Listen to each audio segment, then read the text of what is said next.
Day 20. So we're a fifth of the way through this journey now, which seems bizarre and has all gone incredibly quickly.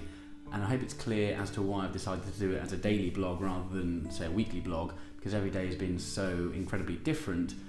and there's been so massive ups and downs, and sort of 10 days ago I was in a really dark place and I worked through the different stages of getting into a better place, and if I was to try and capture that in a week video, I don't think I'd be able to. And I think it's probably helpful to see the day-by-day transitions. And today has just been a pretty normal day, but very different to previous normal days that I would have had, where a normal day would have meant just a bit gloomy and maybe sort of a -3 on a 10 to -10 scale. Whereas today's normal was 0, so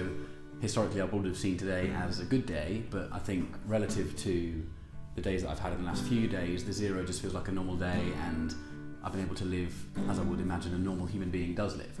Which has meant that some of the things that I find really difficult on a day-to-day basis, like just getting out of bed or doing housework or generally taking care of myself, I've just been able to get on with and not really found difficult at all, which I'm sure long-term will make managing life much easier. And some of the little things that go wrong during the day that I would usually really beat myself up about, I haven't really been bothered by. So at lunchtime I left a pizza in the oven too long, still edible but slightly burned, and the way that I've lived the majority of my life, that would result in my reaction being, oh my god, you're useless, you can't even cook a pizza, what the hell's the point of anything? Whereas today, I opened the oven and the response was just, oh, I burnt the pizza, oh well.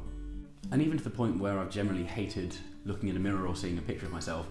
I've kind of hit a point now where I actually just look at the mirror and see myself for who I am, which is a nice feeling.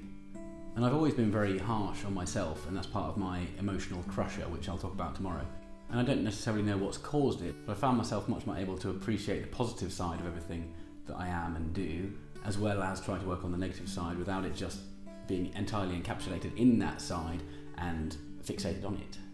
I've had a couple of different people asking me how they can help people in dark situations and how to help get them out of that, how to make them feel better. And there's not a magic formula to answer that question. And a couple of friends of mine that are together at the moment were having an argument the other day, and one of them was very upset about something, and they said to the other one,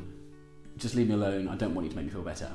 And I think most people can probably relate to when you are upset about something, you just want to be left to be upset, and that's fine. But the problem then with being upset all the time is that you end up almost stuck there because you don't want people's help, you don't want people to help you out of it. And I suppose you do find people that just organically get you out of those situations and make you feel better just by being around, and I suppose they're the people that you end up falling in love with and choosing to spend your time with. And I think for me a big part of the last 20 days has been actually an appreciation of myself that's actually led me to feeling okay to be happy within myself, which is the first step on a long journey, I'm sure, but has been a very helpful step. And today, as I say, has been a normal day, but a normal day in a positive way, because it's not a normal negative day, it's just a normal kind of 0 day. So this kind of all feels a little bit like uncharted territory, because I've never really felt like I've lived in this sort of healthier, balanced mindset before, so I don't know what's going to happen next. So share, subscribe, and I'll see you tomorrow.